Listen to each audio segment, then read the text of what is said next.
Hello दोस्तों, good morning. स्वागत है एक बार फिर से आप सभी का एमजेटी एजुकेशन में। दोस्तों आज है 16 मई। आज की वीडियो में हम लोग बात करेंगे 16 मई 2022 के मोस्ट इंपॉर्टेंट करंट अफेयर के क्वेश्चंस के बारे में। पूरी वीडियो ध्यान से देखिएगा, पूरी वीडियो डिटेल में आपको समझाई गई है। अगर वीडियो पसंद आए तो वीडियो को लाइक और शेयर जरूर कर देना। चैनल पर नए आए हो चैनल को सब्सक्राइब करो, बेल आइकन को प्रेस करो, जिससे आने वाली वीडियोज़ का नोटिफिकेशन आप तक पहुँचता रहे।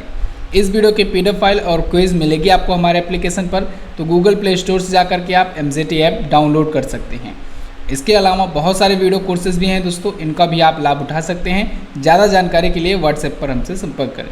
इसके अलावा लेखपाल बैच पर 50% का डिस्काउंट चल रहा है, तो आप ये मात्र 374 रेट्स में पा सकते हैं। जाइए व्हाट्सएप पर इसके बारे में और डिटेल्स पता कीजिए। चलिए अब बात करते हैं लास्ट डे के क्वेश्चंस की, कल के क्वेश्चंस की, कहीं आप भूल न जाओ इसे। तो इसका कर लेते हैं क्विकली रिवीजन। किस देश के राष्ट्रपति शेख खलीफा बिन जायद अल नहयान का निधन हो गया? तो यूएई के राष्ट्रपति का निधन हो गया है। फोर्ब्स की सबसे ज़्यादा कमाई करने वाले एथलीटों की सूची में टॉप पर कौन है? Lionel Messi. इस बार क्रिस्टियानो रोनाल्डो तीसरे स्थान पर है। हाल ही में यूनियन बैंक ऑफ इंडिया ने online platform trade next launch किया है। और मलेशिया दोस्तों 2027 में SEA south east Asian games की मेज़बानी करेगा। इस बार कौन करेगा? वियतनाम। संजीव बजाज अभी हाल ही में भारतीय उद्योग परिसंघ यानी कॉन्फेडरेशन ऑफ इंडियन इंडस्ट्री के नए अध्यक्ष बनाए गए हैं। ISSF जूनियर वर्ल्ड कप 2022 में ईसा सिंह और सौरभ चौधरी की जोड़ी ने गोल्ड मेडल जीत लिया है। अभी हाल ही में टाटा ग्रुप ने कैंपबेल विल्सन को दोस्तों एयर इंडिया का नया CEO नियुक्त किया है। और वहीं विश्व प्रवासी पक्षी दिवस दोस्तों 14 मई को इस बार मनाया गया, और ये 8 अक्टूबर को भी मनाया जाएगा, क्योंकि साल भर में 2 बार मनाया जाता है। ये मई और अक्टूबर महीने के सेकेंड सैटरडे को मनाया जाता है। प्राइम मिनिस्टर नरेंद्र मोदी जी ने मध्य प्रदेश स्टार्टअप नीति की घोषणा करी हुई है।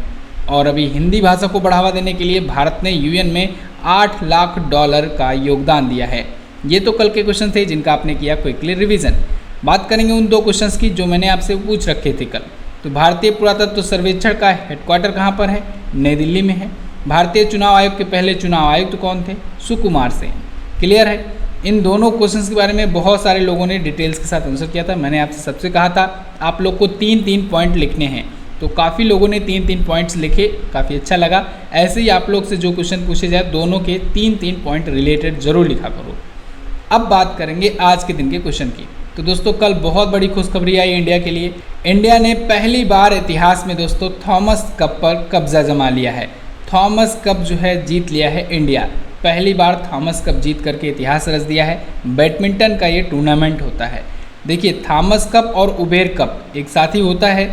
थॉमस कप दोस्तों होता है पुरुषों के लिए और उबेर कप होता है महिलाओं के लिए। उबेर कप जो होता है ये महिलाओं के लिए होता है, ये आप याद रखेंगे। तो महिलाओं का में तो महिला टीम बाहर हो गई थी शुरुआत में ही।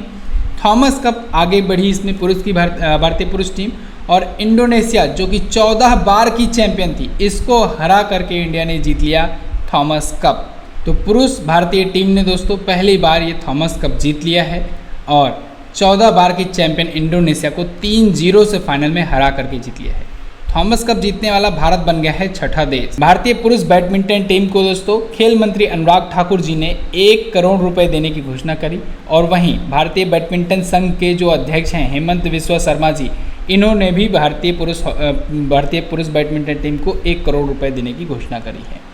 तो भारतीय बैडमिंटन टीम, इसमें बहुत बड़े बड़े दिग्गज खिलाड़ी थे, लक्ष्य सेन, इसके बाद फिर किदम्बी श्रीकांत, ठीक है ना, प्रणय। तो ये सभी दिग्गजों की वजह से आज भारत पहली बार दोस्तों बैडमिंटन में चैंपियन बना है। अगला क्वेश्चन है, अप्रैल 2022 में भारत की खुदरा मुद्रास्फीति यानी कि कंज्यूमर प्राइस इंडेक्स पिछले 8 सालों का रिकॉर्ड तोड़कर कितना हो गई है?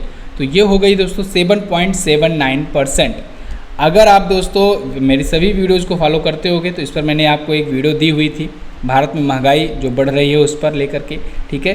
तो इसमें पूरा अच्छे से आपको समझाया गया था कि CPI क्या होता है, WPI क्या होता है, यानी होलसेल प्राइस इंडेक्स क्या होता है, कंज्यूमर प्राइस इंडेक्स क्या होता है, दोनों का इफेक्ट कहाँ कहाँ पर देखने को मिलता है। तो फिलहाल अप्रैल 2022 में अभी एक रिपोर्ट आई है जिसमें भारत की कंज्यूमर प्राइस इंडेक्स बढ़ करके 7.79% हो गई है, यानी भारत में महंगाई दर 7.79% हो गई है। ये पिछले 8 वर्षों का सबसे रिकॉर्ड हाई लेवल है। इससे पहले मई 2014 में 8.33% हो गई थी। समझिए ये महंगाई दर होती क्या है।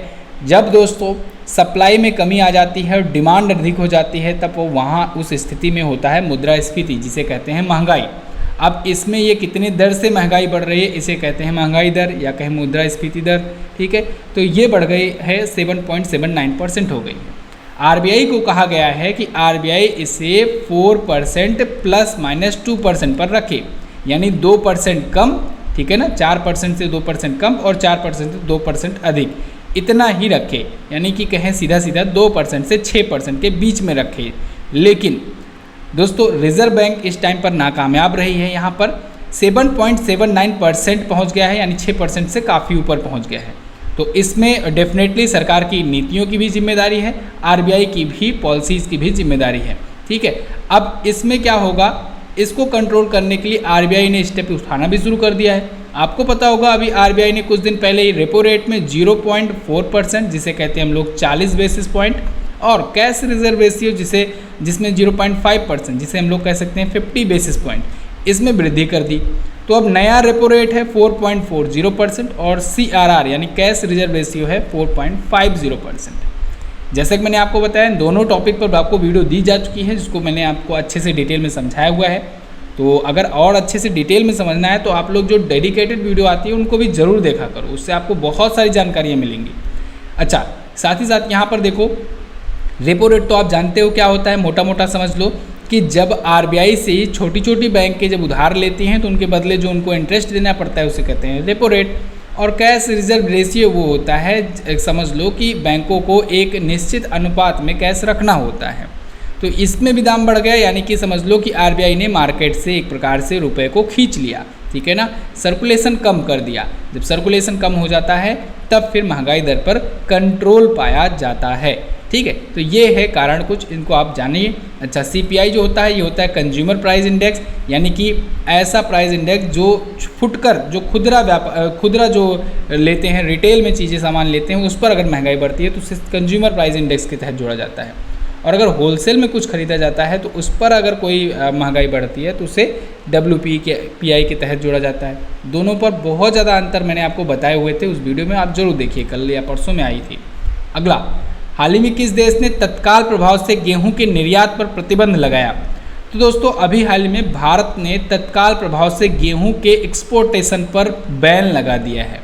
ऐसा क्यों किया है भारत ने? क्या भारत में गेहूं की कमी हो गई है? नहीं, बिल्कुल नहीं। लेकिन भारत में कमी तो नहीं आई है, लेकिन रसिया यूक्रेन वार के चलते, क्योंकि यूक्रेन भी एक one of the most exporting countries था व्हीट का, गेहूं का, तो इस वजह से भारत पर डिमांड बहुत ज़्यादा आ गई है। सभी देश चाह रहे हैं भारत से खरीद लो, भारत से खरीद लो, भारत से खरीद लो। अब भारत जो है अगर सबको बेचने लगेगा तो 2004 वाली स्थिति आ जाएगी। 2004 में ऐसे ही क्या हुआ था कि भारत ने बहुत ज़्यादा एक्सपोर्ट कर दिया था, और जब बहुत ज़्यादा एक्सपोर्ट कर दिया था तो एक टाइम के लिए भारत में खाने के लिए नहीं बचे थे। यहाँ पर ऐसा नहीं है कि भारत में स्टॉक की कमी है, भारत के पास स्टॉक तो है, लेकिन भारत चाहता है कि जो पड़ोसी देश है और जो गरीब और ज़रूरतमंद देश हैं, कमज़ोर देश हैं, उनकी ज़रूरतों को पहले पूरा किया जाए। तो इस वजह से भारत के जो विदेश व्यापार महानिदेशालय है, इन्होंने 13 मई से इस पर तुरंत अधिसूचना जारी करके रोक लगा दी हुई है। अभी देखो, पिछली बार अगर पूछा जाए भारत ने कितना एक्सपोर्ट किया था, तो भारत ने 70 लाख टन गेहूं का एक्सपोर्टेशन किया था। इस बार भी अभी तक 43 लाख टन के ऑर्डर आ चुके हैं। अभी कुछ दिन पहले ही तुर्की ने भी ऑर्डर किया था। तुर्की इतिहास में पहली बार इंडिया से ज़्यादा करके ऑर्डर किया, इंडिया से व्यापार करने के लिए 50,000 टन गेहूँ की डील करी। तो ये भी बड़ी बात थी। तुर्की जैसे देश जो हमेशा हर मामलों में भारत के खिलाफ रहा करते हैं, आज भारत से डील करने को आगे आ रहे हैं। ठीक है, तो फिलहाल भारत ने टेम्पररी इस पर रोक लगा दी है। ओके, आगे देखते हैं। हाल ही में किसने गति शक्ति संचार पोर्टल लॉन्च किया? तो अभी हाल ही में गति शक्ति संचार पोर्टल लॉन्च किया है दोस्तों केंद्रीय मंत्री अश्विनी वैष्णव जी ने। अश्विनी वैष्णव दोस्तों केंद्रीय संचार और IT मिनिस्टर तो हैं ही, साथ ही साथ दोस्तों ये रेलवे मंत्री भी हैं।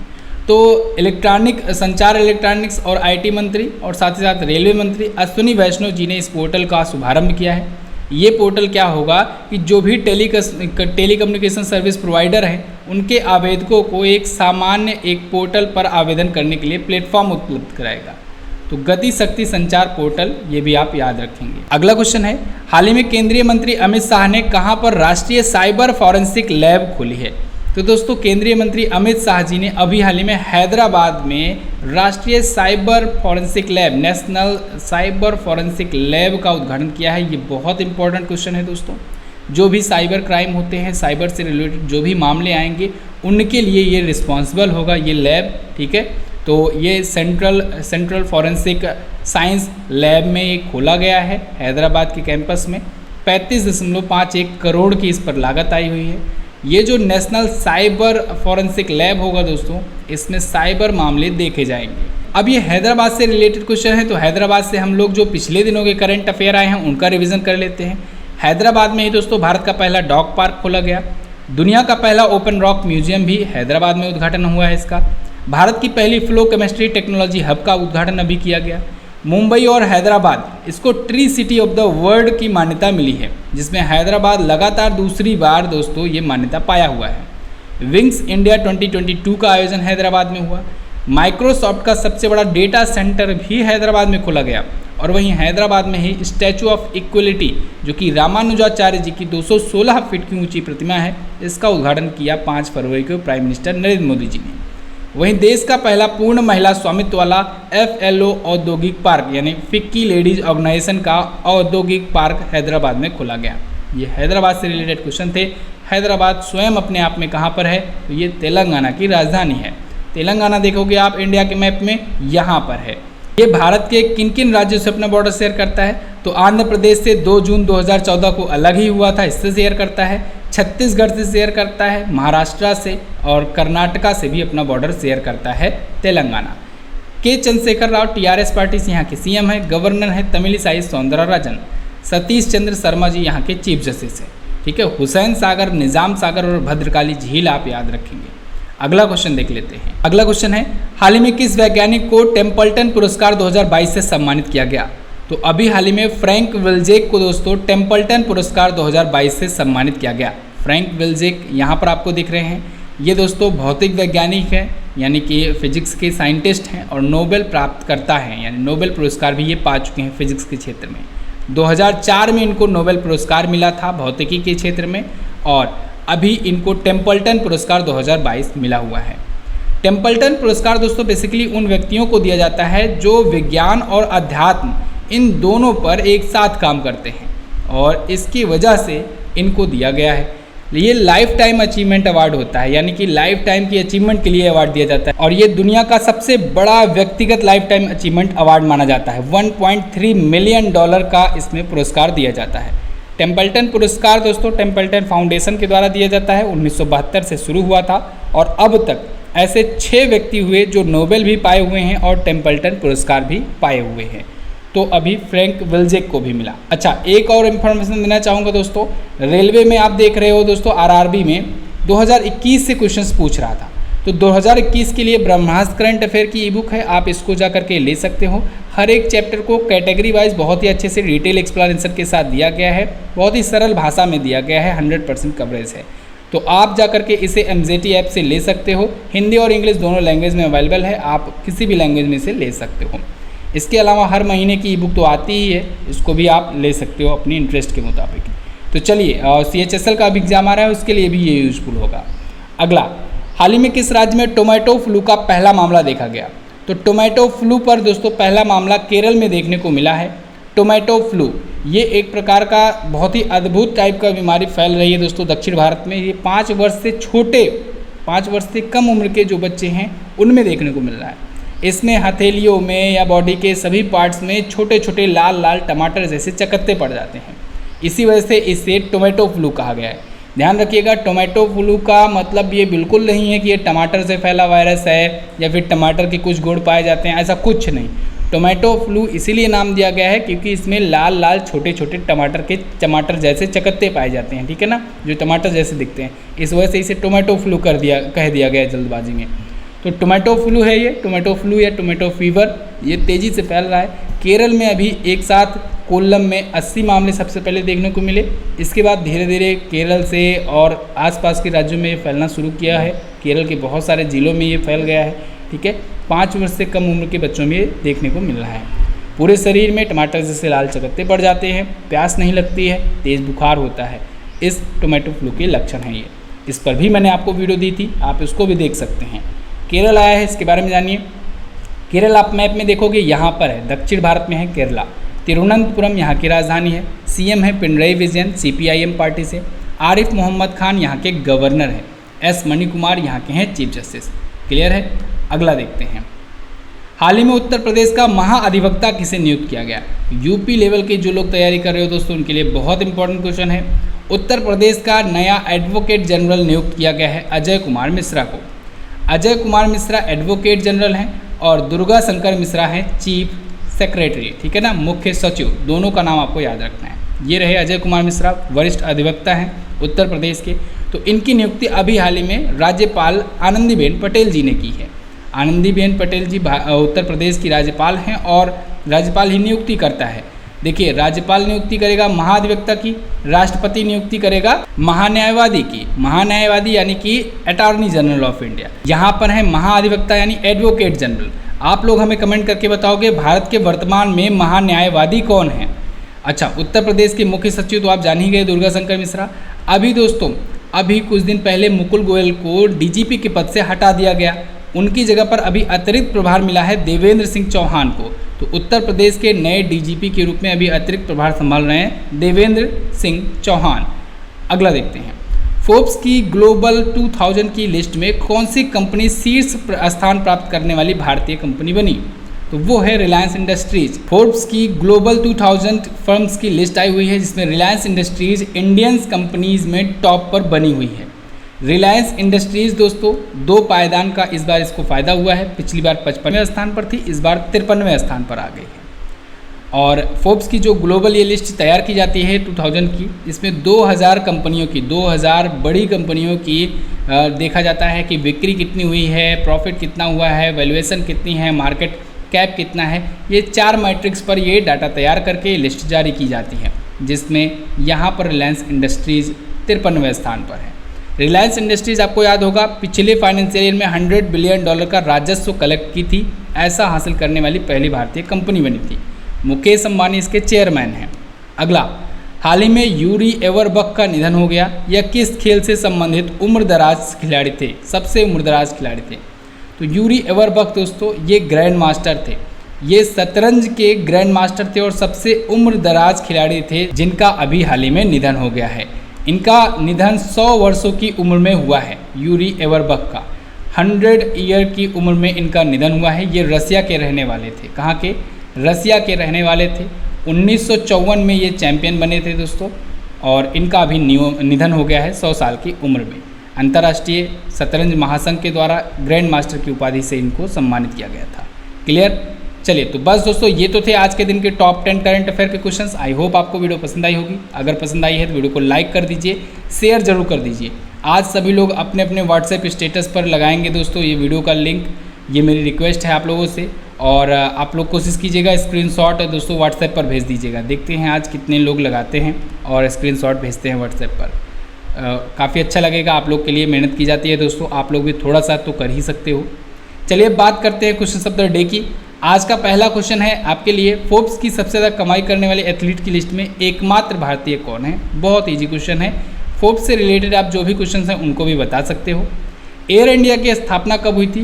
तो एयर इंडिया की स्थापना आपको बताना है आज, और साथ ही साथ एयर इंडिया को किसने खरीदा, कब खरीदा, कितने में खरीदा, सीईओ कौन है, ये सारी चीज़ें आप बता सकते हो। तो जैसा कि मैं आपको कहता हूँ 3-3 लाइन हर एक क्वेश्चन से आपको लिखना है। इसके अलावा आरआरबी एनटीपीसी सीबीटी 2 की अगर आप प्रिपरेशन कर रहे हो तो दोस्तों समय बहुत कम बचा है। फास्ट अगर प्रिपरेशन चाहते हो तो आप ये बैच ले सकते हो। तो MZT ऐप पर जा कर के आपको लेना है। गूगल प्ले स्टोर पर जाइए, MZT ऐप सर्च कीजिए और वहाँ से इस कोर्स को परचेज कीजिए। चलिए बस फिलहाल रखते हैं इतना ही वीडियो में। वीडियो को एंड तक देखने के लिए बहुत बहुत धन्यवाद। मिलेंगे अगली वीडियो में, तब तक के लिए नमस्कार, जय हिंद, वंदे मातरम।